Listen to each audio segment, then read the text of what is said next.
उसमें क्या होता था, बस एक बैलेंस आ जाता था कैश का, मान लो 20,000।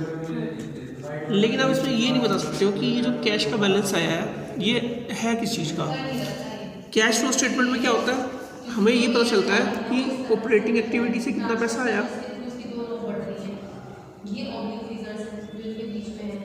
ठीक है, कितना आया या कितना गया। इन्वेस्टिंग एक्टिविटी में यहाँ भी ग्लास की पढ़ ली, इन्वेस्टिंग एक्टिविटी में भी कितना पैसा आया और कितना पैसा गया। फाइनेंशियल एक्टिविटीज में भी कितना पैसा आ रहा है और कितना जा रहा है। अब ऑपरेटिंग एक्टिविटी होती है जो हमारी बिजनेस से रिलेटेड है, जैसे कि हमारी रिवेन्यूज़, मतलब अगर हमने सेल करी तो हमारे पास कैश का इनफ्लो हुआ, ठीक है। आपने कुछ एक्सपेंसेस करे जो आपके बिजनेस से रिलेटेड है, मतलब वो सब एक्सपेंसेस और सब इनकम जो आपकी बिजनेस से रिलेटेड है उसको हम कहेंगे ऑपरेटिंग एक्टिविटीज़, ठीक है। सेम इसी तरीके से आपने कुछ इन्वेस्ट कर लिया, ठीक है, आपकी कैश का आउटफ्लो हुआ, कैश जा रही है, चली गई कैश आपकी, और ऐसे ही कुछ आपकी कैश आई जो आपकी इन्वेस्टिंग एक्टिविटी की इनकम है। अभी पूरी डिटेल में बताऊंगा मैं। Third, financial activity. Financial activity क्या कि आपने कोई पैसा रेज किया, जैसे कि आपने कैपिटल, आपने मतलब एक कैपिटल बनाई, तो वहाँ से जो पैसा आ रहा है वो सब आपकी फाइनेंशियल एक्टिविटीज़ हैं, और कोई खर्चा भी आपने किया तो वो फाइनेंशियल एक्टिविटीज़ में किया। तो कैश फ्लो स्टेटमेंट ये बताती है कि ऑपरेटिंग एक्टिविटी का कितना पैसा है, इन्वेस्टिंग का कितना है और फाइनेंशियल एक्टिविटी का कितना है। अब अपनी बुक ओपन करो, उसमें मैं ऑपरेटिंग एक्टिविटी को डिटेल बता दूँगा।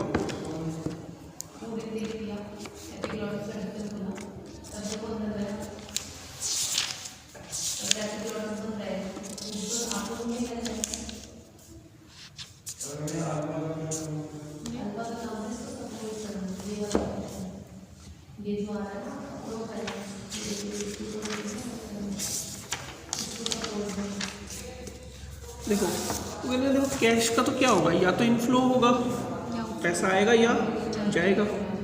Cash inflow and cash outflow, दो ही चीज़ होती है कैश की तो।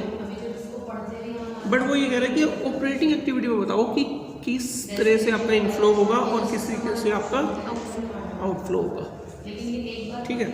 तो अगर मैं यहाँ पर लिख दूँ कि कैश इनफ्लो, देखो बिजनेस में पैसा आने की क्या मेथड है। एक तो हमारे पास हो गया कि हम कैश सेल कर दें, भाई कैश सेल करोगे पैसा आएगा आपके पास, इनफ्लो हो जाएगा। कैश रिसीव करो फ्रॉम रॉयल्टी, रॉयल्टी समझते हो क्या, मान लो अमाउंट जिसमें, ठीक है।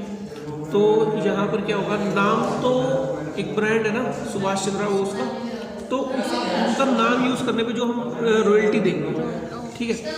तो या अगर अब यहाँ पर क्या होगा कि रॉयल्टी से पैसा आ जाए तो वो भी आपकी एक तरह की ऑपरेटिंग एक्टिविटी है कि हमने अपना नाम दे रखा है कहीं पर, ठीक है। कोई फीस आ जाए आपके पास, कमीशन आ जाए, तो ये सब आपका ऑपरेटिंग एक्टिविटी से पैसा आता है, ठीक है। Cash receive from debtor, regular आना लेकिन अब तभी ये चैप्टर क्लियर होगा। कैश रिसीव फ्रॉम डेटर्स, आपने जिनसे पैसा लेना है उनसे आपके पास पैसा आ जाए, तो ये सब आपका ऑपरेटिंग एक्टिविटीज़ है।